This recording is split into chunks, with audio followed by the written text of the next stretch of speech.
I don't even think you're supposed to do this in content, but listen, we're recording this right now in January, right? It's the beginning of the year. Everybody's doing the fresh start. Everybody's like, Happy New Year. And when Yeah. you're listening to this right now, it might not be that time of year, but this is where the accountability will be shown here. Okay. This will be like our time capsule. Yeah, this will be something we'll go back and revisit, and we'll see where Okay. we're I love actually that. at. And I'm going to do this on you. I'm going to put it on you. So, Okay. beginning of the year, I know we've talked in the past episodes where you have some things going on in your life. You're Mhm. writing these things down. You're actively using the journal Yeah. process.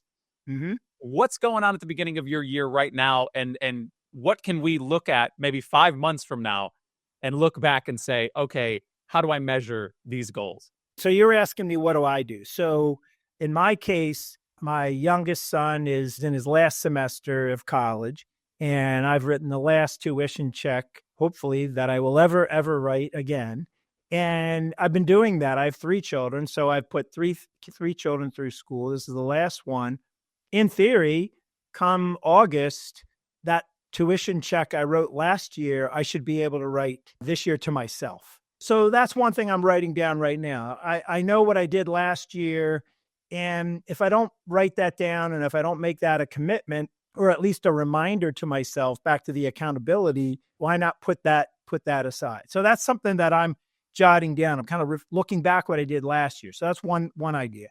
My cash within my own business has accumulated. So I'm aware of that, and I have a pretty good idea of what I would like to set aside or move out of the business as far as those reserves, and get that put to work and added to my investments. I have some new hires coming on board, so my expenses are going to be a little bit different. So I've put a pin in that, and I said, well, let me just see where I am at the end of the first quarter. So I would like to be able to make that investment, and I expect, based on cash flow again, where I'll be and how much I should be able to do that. So I'm saying these things right now. In some ways, maybe I am feeling nearly prepared, but I'm not sure, and I want to do some verification of that at the end of the first quarter. So those are the things I'm saying. So if this is a time capsule, I should have a sum of money that I have written down that I'm going to be adding to my investments, and I believe I'm going to have a business reserve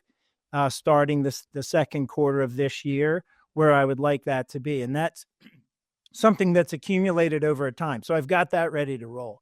And so if you don't come back to that, you'll just get into the pattern of spending the free cash flow that you have without this accountability.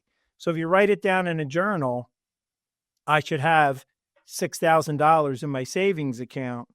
Well, now the money you believe you're going to be able to save, there's proof in the pudding.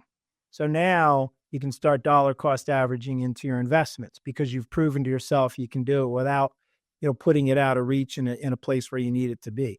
That's where this accountability comes into play. If you like what you heard and you need help writing your goals down and being accountable for them, go to gootfinancial.com, contact us, and set up a time to start a conversation, and we'll get you on your way.